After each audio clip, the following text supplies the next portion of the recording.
এই সংসারে দুই ধরনের মানুষ দেখা যায়, এক সরল, দুই জটিল।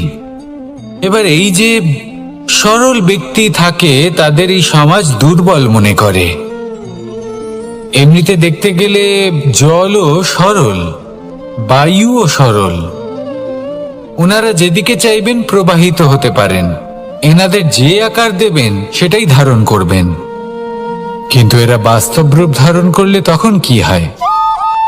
এই জল এমন এক ধারায় পরিণত হয় যে অনেক বড় বড় পাথরকে খণ্ডিত করে দিতে পারে। এই বায়ু এমন এক চক্রবাতে পরিণত হয় যা সংসারে বিনাশ ডেকে আনে। তাই যে ব্যক্তি সরল, তার সরলতাকে সম্মান করুন, তাকে সম্মান করুন, তাকে ভালোবাসা দিন। আর আমার সাথে ভালোবেসে বলুন, রাধা রাধা। খেলা খেলতে কে না ভালোবাসেন? আমরা প্রত্যেকেই যখন সময় পাই, সুযোগ পাই, তখনই আমরা কোনো খেলা খেলি। খেলার সময় দুই ধরনের মানুষ ওখানে থাকেন, এক যারা অংশগ্রহণ করেন, আর দুই যারা দেখতে থাকেন, যারা দর্শক হয়ে দেখেন, যারা নিজের পক্ষের বিজয়ের ফলে উচ্ছ্বসিত হয়ে থাকেন, পরাজয়ের ফলে শোক পালন করেন, পরামর্শ দিয়ে থাকেন। আর বিজয়ী কে হন? বিজয়ী তিনি হন যিনি অংশগ্রহণ করেন। নির্বাচন আপনাকে করতে হবে, আপনি কি করতে চান? আপনি কি খেলোয়াড় হতে চান, নাকি আপনি দর্শক হতে চান?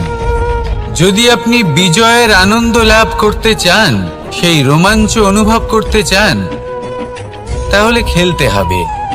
ময়দানে আপনাকে নামতেই হবে। পরাজয়ের সম্ভাবনার ভয়ের সাথে আপনাকে লড়াই করতেই হবে। বিপক্ষের আহ্বানকে স্বীকার করতেই হবে, খেলোয়াড় হয়ে উঠতে হবে। তবেই এই বিজয়ের সম্ভাবনা থাকবে। আসলে কি, দর্শক হয়ে পরামর্শ দেওয়া অত্যন্ত সহজ, ময়দানে নেমে অংশগ্রহণ করা অত্যন্ত কঠিন। আর এখানে যেটা সহজ, তা আপনাকে বিজয়ের পথে কখনোই নিয়ে যাবে না। আসুন আমার সাথে ভালোবেসে বলুন, রাধা রাধা। এই সংসারে মানুষ জন্মগ্রহণ করেন, বড় হতে থাকেন, পুরুষার্থ লাভ করেন, অর্জন করেন। অর্জন করা আসলে কি? বেশিরভাগ মানুষ বলেন অর্জন করা অর্থাৎ ধন সম্পত্তি অর্জন করা। আর কি অর্জন করা যায়? আর কি লাভ করা যায়? আসল প্রশ্ন হলো এটাই যে কি এমন আছে যা বাস্তব রূপে অর্জন করার যোগ্য। তা হলো ব্যবহার, জ্ঞান এবং সন্তোষ। কেন? কারণ আপনি যখন এই সংসার ছেড়ে চলে যাবেন, তখন আপনার ধন সম্পত্তি আপনাকে বিদায় জানাতে আসবে না। আপনাকে বিদায় জানাতে আসবে আপনার আপনজন, যাদের সাথে আপনার সুসম্পর্ক ছিল। সমগ্র সংসারে সহস্র মানুষ ধন অর্জন করে থাকেন। শ্রেষ্ঠ মানুষ হলেন তিনি যিনি ব্যবহার, জ্ঞান এবং সন্তোষ অর্জন করে থাকেন, একে সকলের মধ্যে বিতরণ করেন। তাই এটাই করুন, আর আমার সাথে ভালোবেসে বলুন, রাধা রাধা। এই সংসারের আরম্ভ থেকে এখনো পর্যন্ত এবং ভবিষ্যতেও একটা যুদ্ধ আছে যা হয়ে চলেছে, চলতেই থাকবে। পাপ এবং পুণ্যের মধ্যে যুদ্ধ, সত্য এবং অসত্যের মধ্যে যুদ্ধ।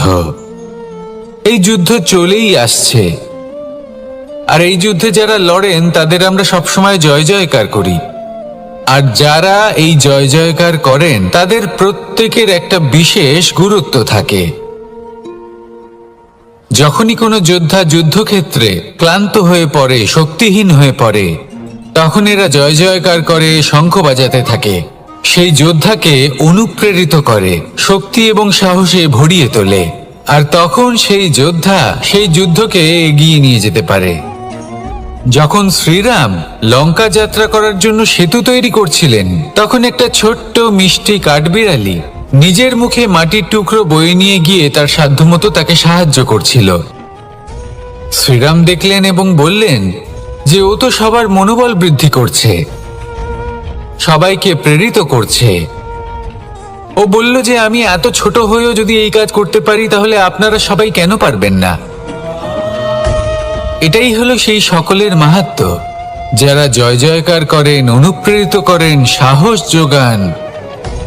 ওনারা সেই ব্যক্তি যারা একজন যোদ্ধার মধ্যে যুদ্ধকে জয় করার শক্তি প্রদান করেন।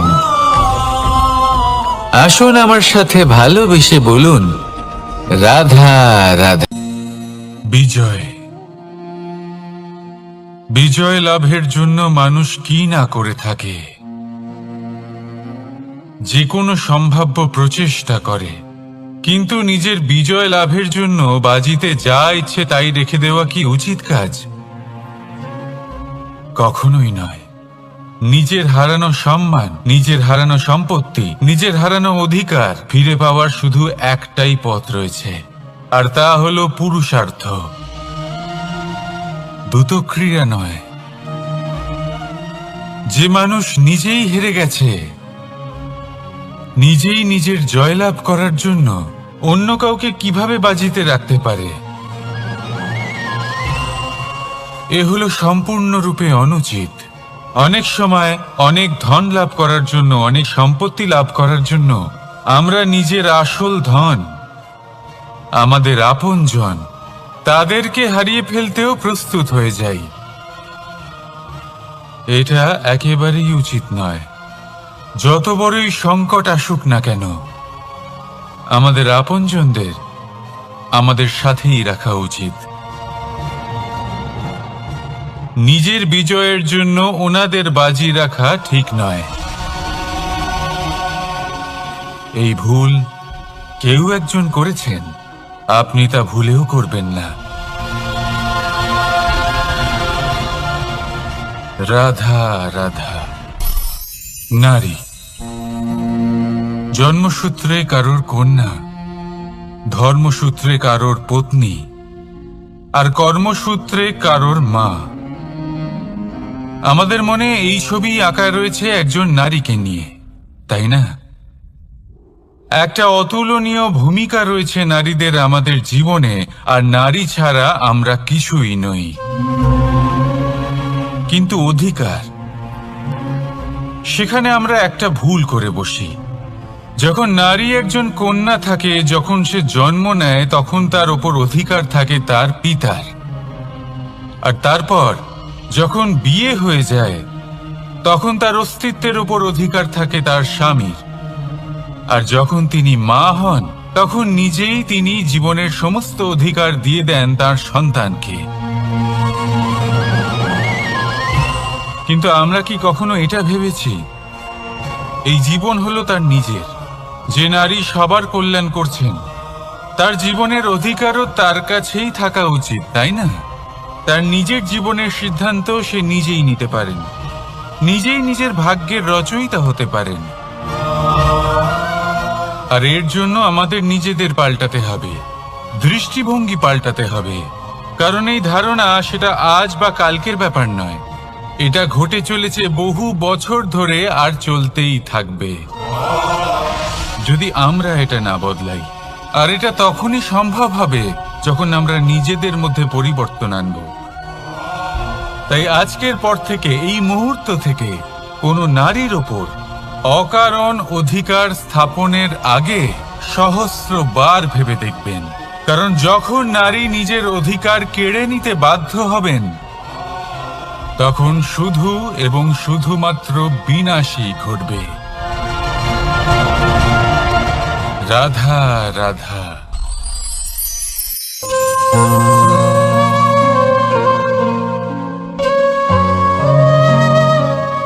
নারী, পুরুষরা যাকে নাম দিয়েছেন ত্রিয়া,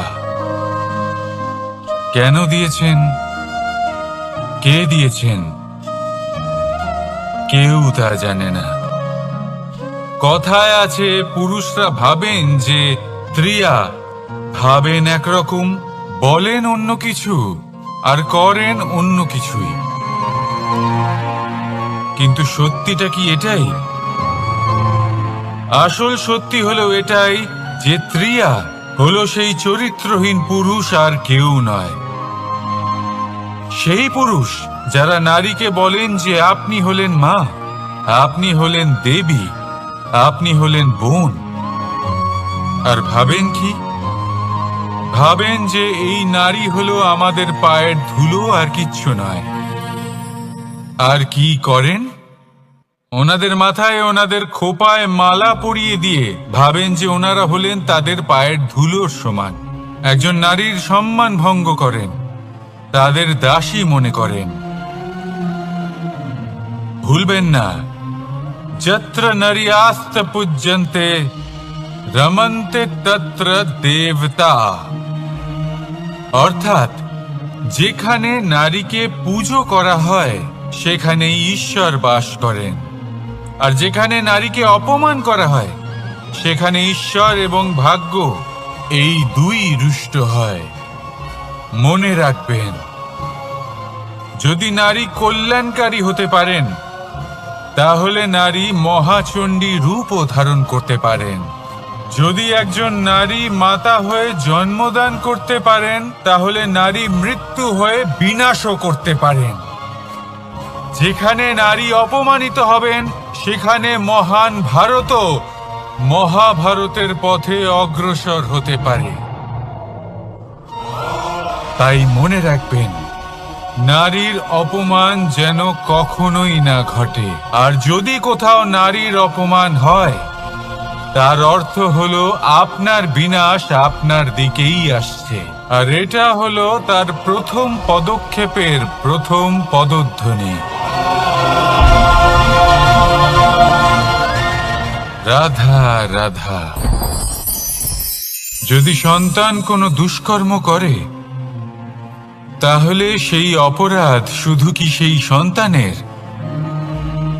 না, যদি সন্তান দুষ্কর্ম করে তাহলে অপরাধী তার মাতা পিতাও, যারা পুত্রমোহর কারণে সেই অনুচিত কাজে তাকে বাধা দেননি।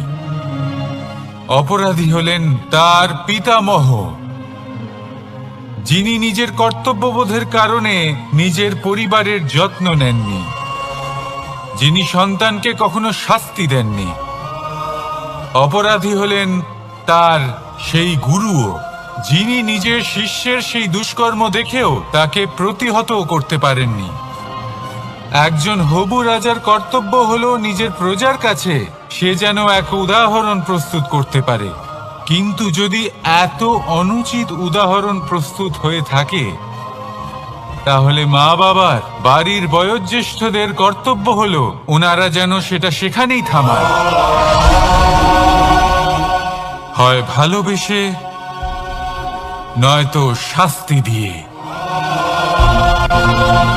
যদি না থামানো হয় তাহলে মহাভারত অবশ্যম্ভাবী।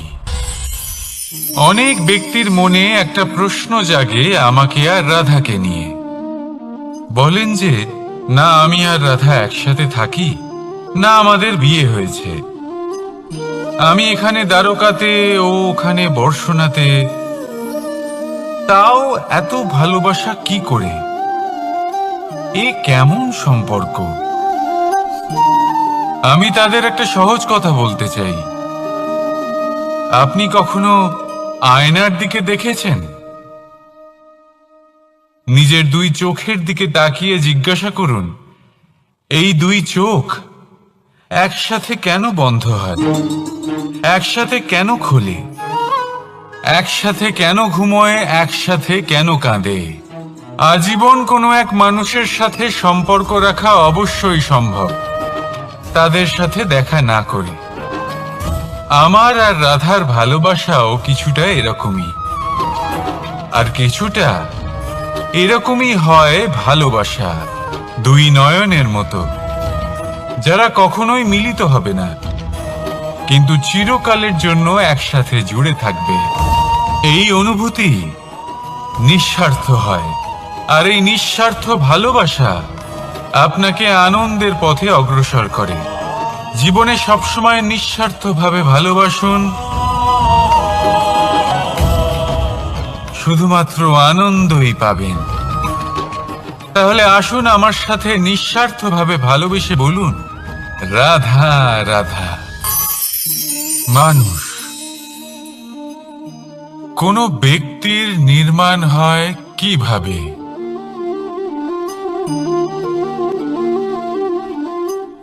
কেউ বলবেন পঞ্চতত্ত্বের দ্বারা, কেউ বলবেন আত্মা, দেহ ও চেতনার দ্বারা, কেউ বলবেন ঈশ্বরের কৃপার দ্বারা, তো কেউ বলবেন এই প্রকৃতির পরীক্ষার দ্বারা। না, মানুষের নির্মাণ হয়ে থাকে বিশ্বাস দ্বারা। ব্যক্তি তখনই গড়ে ওঠেন যখন ব্যক্তিত্ব থাকে, ঠিক কিনা?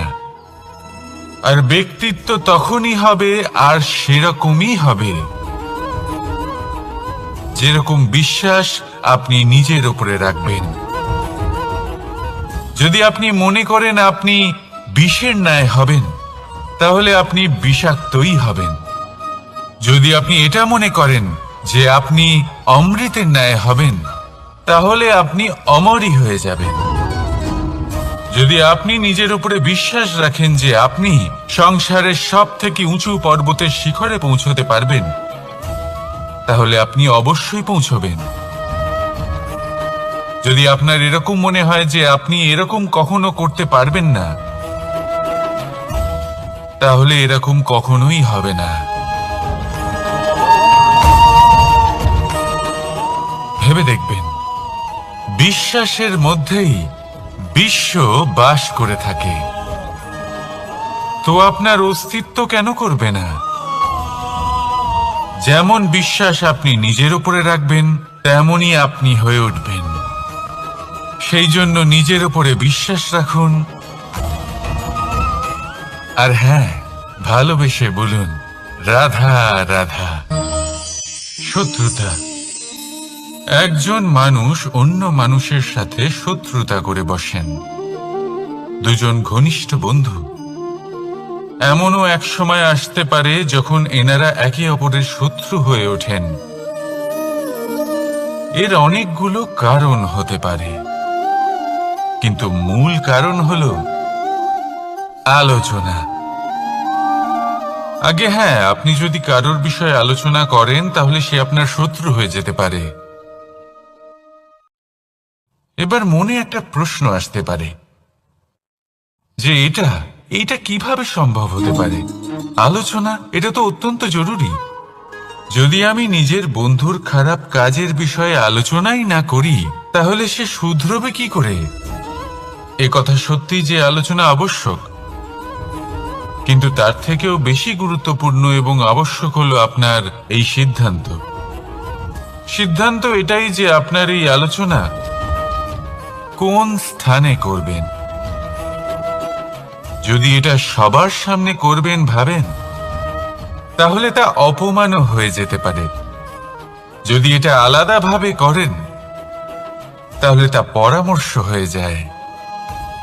অপমান কেউ স্বীকার করতে পারেন না, কিন্তু পরামর্শ সকলের ভালো লাগে।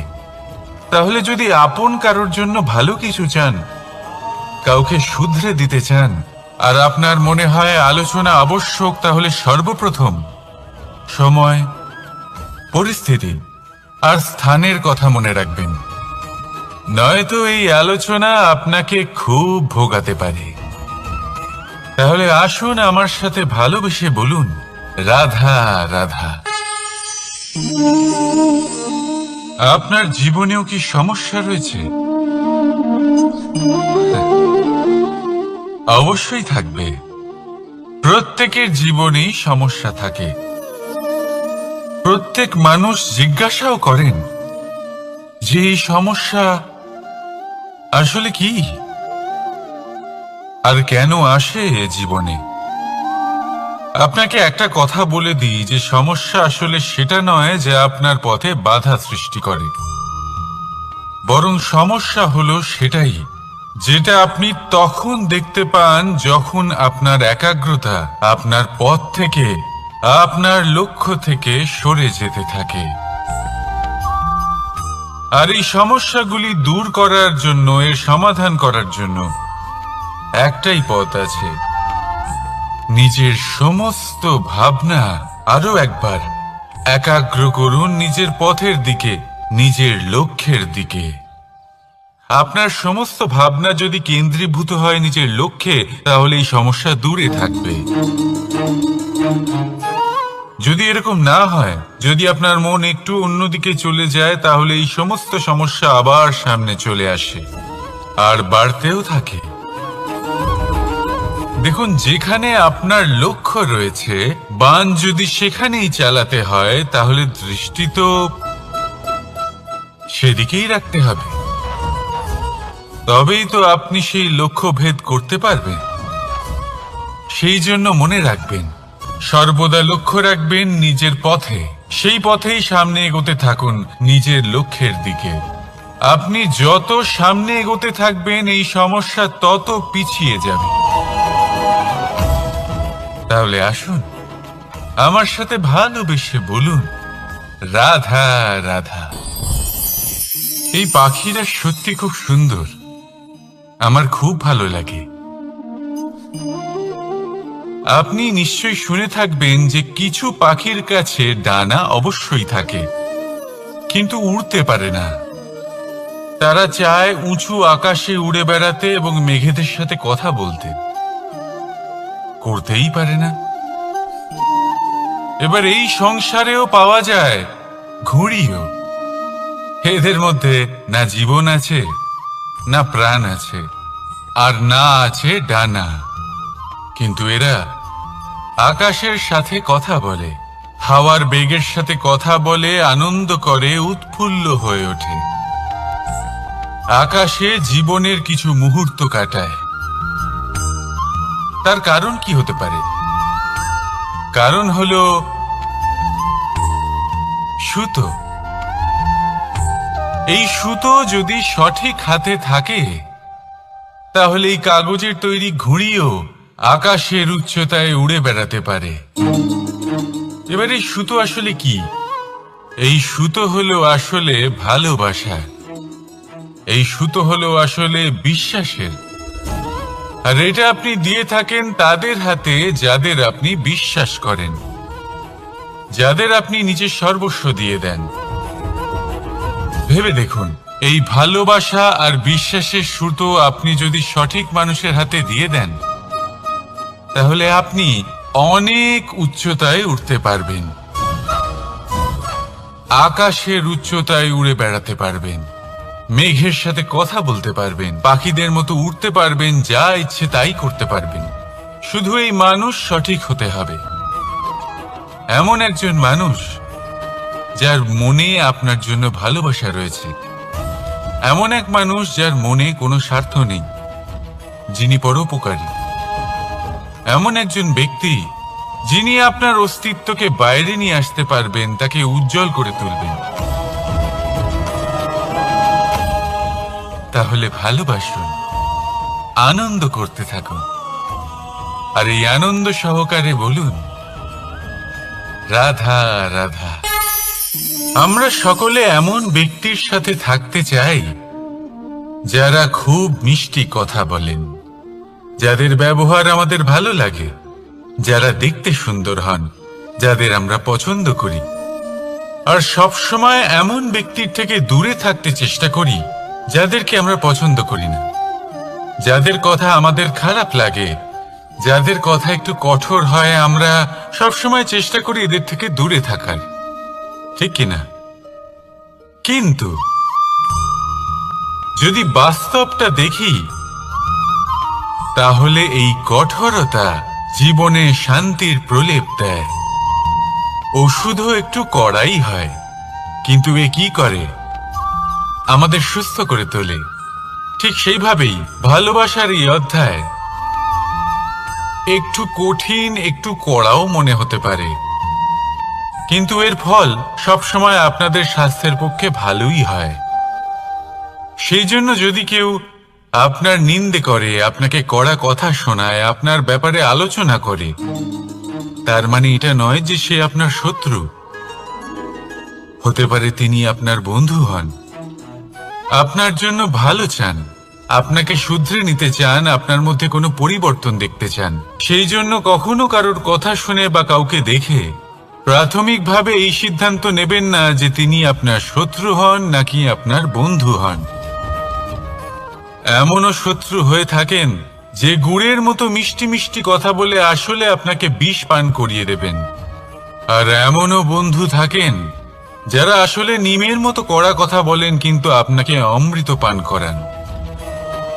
এদের মধ্যে পার্থক্য করতে জানতে হবে, কে আসলে শত্রু হন আবার কে আসলে মিত্র হন।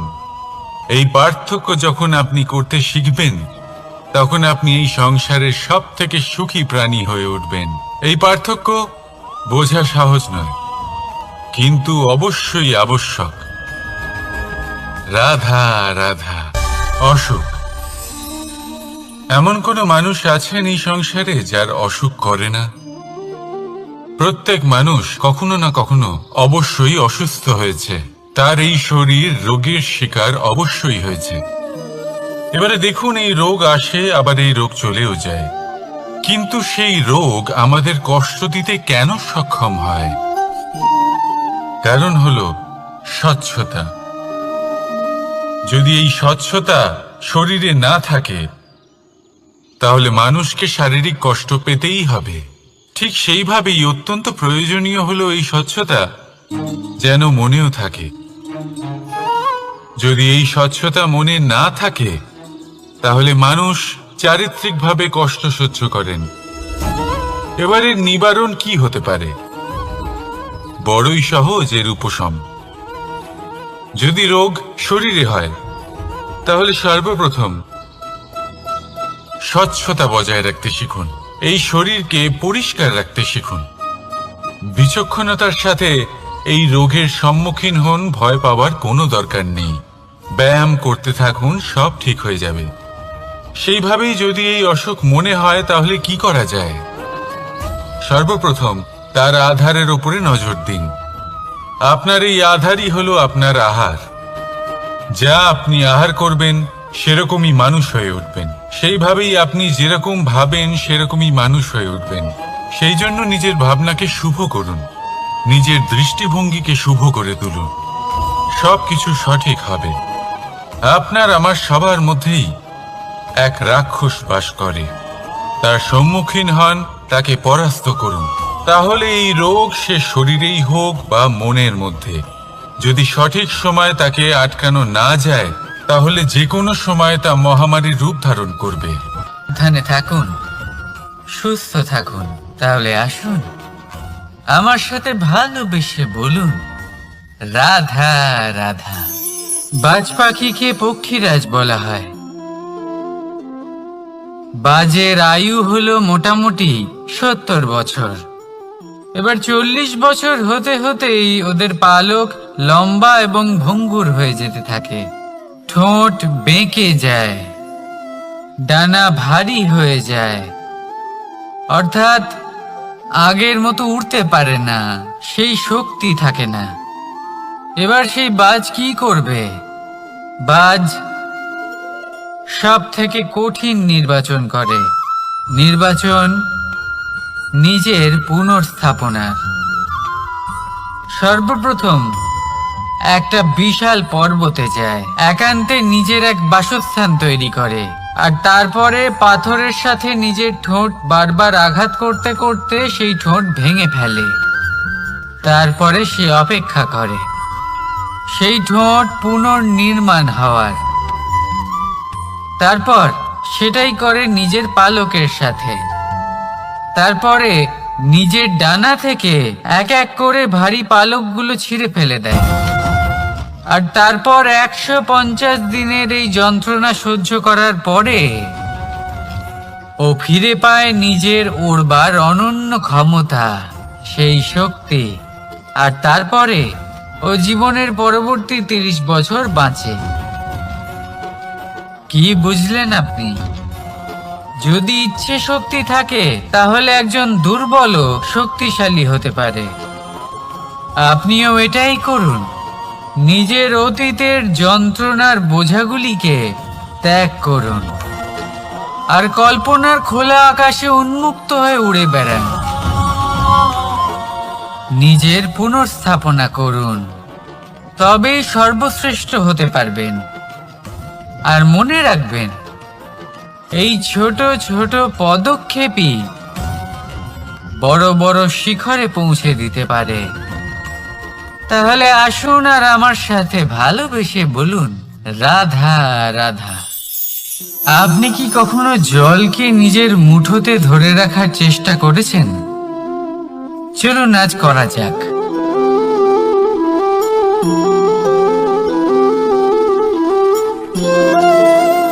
যদি আপনি নিজের মুঠো জোরে বন্ধ করেন, জল ধরে রাখতে পারবেন না। যদি আপনি তাকে এমনি বইতে দেন, তাহলে ও নিজের পথ নিজেই করে নেবে আর আপনার হাতেও থেকে যাবে। আমাদের জীবনও হলো কিছুটা এরকম, জলের মতো। নিজের পথ নিজেই করে নেয় এই জীবন। প্রত্যেক সমস্যার সমাধান নিজেই করে নেয় এই জীবন। তাই জীবনে যখন কোনো পরিস্থিতি আমাদের প্রতিকূল হয়ে থাকে, কিছুই হয়তো আমরা বুঝতে পারছি না, কিছুই যখন বসে থাকে না, তখন আমরা হতাশ হয়ে পড়ি, নিরাশ হয়ে পড়ি। আর এটাই করা উচিত নয়। শান্ত মনে দেখতে হবে যে এই জীবনে আসলে কি ঘটে চলেছে। কষ্ট সবাই ভোগ করেন। কষ্ট পেলে কেউ রেগে যান, রেগে গিয়ে পরাক্রম দেখান। এটাই তো করা উচিত নয়। শান্ত মনে সেটাই করতে হবে যা জীবন আমাদের শেখাতে চাইছে। জীবন আমাদের সব শিখিয়ে দেবে, শুধু মনে রাখবেন কখন প্রয়াস করতে হবে আর কখন আমাদের প্রতীক্ষা করতে হবে, সেটা আগে আপনাকে বুঝতে হবে। তাহলে আসুন আমার সাথে ভালোবেসে বলুন, রাধা রাধা। বল, শক্তি, পরাক্রম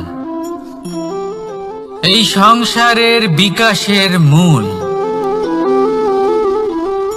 কিন্তু কখনো ভেবেছেন যে প্রকৃতি আমাদের এই বল, শক্তি, পরাক্রম কেন দিয়েছেন? যাতে আমরা জীবনে কারোর উদ্ধার করতে পারি, কাউকে সাহায্য করতে পারি, কারোর জন্য ভালো কিছু করতে পারি, কোনো গরিব অসহায় মানুষের জন্য কিছু করতে পারি। এই বল, এই শক্তির সদ্ব্যবহার করতে পারি। কখনো দেখেছেন এমন মানুষ যার কাছে অসীম শক্তি আছে, কিন্তু তার সাথেই অসম্ভব অহংকারও রয়েছে, যিনি নিজেকে সর্বশ্রেষ্ঠ বলে মনে করেন, খারাপ কাজও করেন। আপনি দেখবেন প্রকৃতি এবং মানুষ তাকে ভাঙতে সর্বদা চেষ্টা করেন। মনে রাখবেন, যতই সুবিশাল পর্বত হোক না কেন, তা যদি পথে পড়ে, তাকে ভেঙে পথ প্রশস্ত করা হয়। যদি আপনার কাছে বল থাকে, শক্তি থাকে, পরাক্রম থাকে, তাহলে তার সদ্ব্যবহার করুন। কাউকে সাহায্য করুন, কাউকে রক্ষা করুন। যদি আপনি আপনার শক্তির দুর্ব্যবহার করেন, তাহলে মনে রাখবেন, আপনি নিজের বিনাশ নিজেই আমন্ত্রণ করছেন।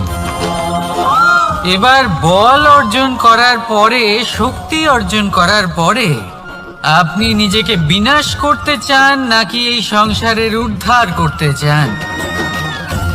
সিদ্ধান্ত আপনার। রাধা রাধা। মানুষ আর ধন, এই দুইয়ের মধ্যে সম্পর্ক খুব ঘনিষ্ঠ। ধন হলো সেই শক্তি যার ব্যবহার মানুষ করে থাকে সাংসারিক বস্তু ক্রয় করার জন্য। নিজের জীবন যাপন করার জন্য।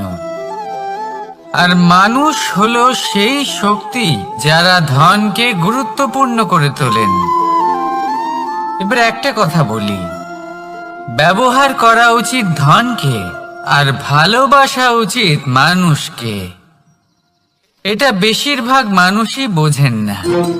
মানুষ এখানেই সব থেকে বড় ভুল করে বসেন। তারা ভালোবাসেন ধনকে আর ব্যবহার করেন মানুষকে। এ হলো অনুচিত। দেখুন, আপনি একটা সূচের দ্বারা যুদ্ধ করতে পারবেন না, আর কোনো তলোয়ার দ্বারা বস্ত্র সেলাই করতে পারবেন না, তাই না? কোনটা কিসের জন্য হয় সেটা বোঝা অত্যন্ত জরুরি। আপনিও সঠিক দিকে অগ্রসর হন। মানুষকে ভালোবাসুন আর ধনকে ব্যবহার করুন। যদি আপনি মানুষকে ব্যবহার করেন, তাহলে আপনি ভালোবেসে ফেলবেন ধনকে। আর এই ভালোবাসা ধীরে ধীরে পরিণত হবে লোভে, আর ধীরে ধীরে এটা আপনাকে বিনাশ করে দেবে। তাহলে সমস্ত মানুষকে ভালোবাসুন আর এইভাবে ভালোবেসে বলুন, রাধা রাধা। সাফল্য কে না চান? সাফল্য লাভ করার, শিখরে পৌঁছানোর আলাদাই একটা আনন্দ রয়েছে। আর আপনজনদেরও কে না চান? প্রত্যেক মানুষ চান যেন জীবনে তার কোনো আপনজন থাকে, যারা সব সময় তাদের সাথে থাকবে। কারণ আপনজনের সাথেই তো সাফল্যের আনন্দ সব থেকে বেশি পাওয়া যায়। কিন্তু আসলে কি হয়, অনেক সময় সাফল্যের খোঁজে সেই পথে চলতে চলতে আমরা আপনদের থেকে দূরে চলে যাই। না চাইতেও দূরে চলে যেতে হয়, ওনাদের সাথে সময় কাটাতে পারি না। আর আমরা ভুলে যাই যে সাফল্যের আসল আনন্দ আপনজনদের সাথেই পাওয়া যায়। সফল হওয়ার পরে আপনদের সাথে দেখা হলে তাদের চোখে আমাদের জন্য যে আবেগ থাকে, যে সম্মান, যে প্রেম থাকে, সেটাই হলো আসল পুরস্কার। আমরা সেই কথা ভুলে যাই এবং একা হয়ে পড়ি। বেশিরভাগ সময় এটাই হয়। বেশিরভাগ সময় সফল মানুষগুলি একা হয়ে যান। এবার আপনি কি চান? আপনি অসফল হয়ে দিনগুলি একাকিত্বে কাটাতে চান, নাকি সফল হয়ে আপনজনদের সাথে আনন্দে থাকতে চান? সেই সিদ্ধান্ত আপনার। সাফল্যের পেছনে ছুটুন, নিজেকে উজাড় করে দিন, কিন্তু আপনজনদের সঙ্গ ত্যাগ করবেন না। সেই আপনজন যারা আপনার সাফল্যের জন্য দায়ী, সেই আপনজন যিনি আপনার সাফল্যে আনন্দ পান, সুখ লাভ করেন, তাদের কখনো ত্যাগ করবেন না।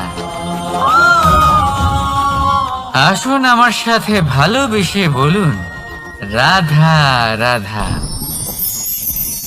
ভগবান আর ভক্ত যখন একাকার হয়ে যায়, যখন ভক্ত তার ভগবানের প্রতি এবং নিজের জীবনের উদ্দেশ্যের প্রতি সম্পূর্ণরূপে সমর্পিত হয়, তখন জন্ম নেয় ভক্তি। এই সংসারের সমস্ত আশা হয়তো আপনার সঙ্গ ত্যাগ করে দিতে পারে, তখনও ভক্তি সাথে থাকবে। ভক্ত আর ভগবান যখন একাকার হয়ে যায়, তাদের মধ্যে কোনো পার্থক্য থাকে না। তারা এক হয়ে যায়, এক ব্যক্তিত্ব, এক অস্তিত্ব। সেই জন্য কখনো জীবনে যে কোনো রূপেই, যে কোনো প্রকারেই, যে কোনো ঈশ্বরকে মান্য করুন। মনের মধ্যে শ্রদ্ধা ভাব জাগ্রত করুন, মনে ভক্তি ভাব জাগ্রত করুন। এই সমগ্র সংসারে সব কিছু আপনাকে ছেড়ে চলে গেলেও তখনও এই ভক্তি শুধুমাত্র আপনার উত্থান ঘটাবে।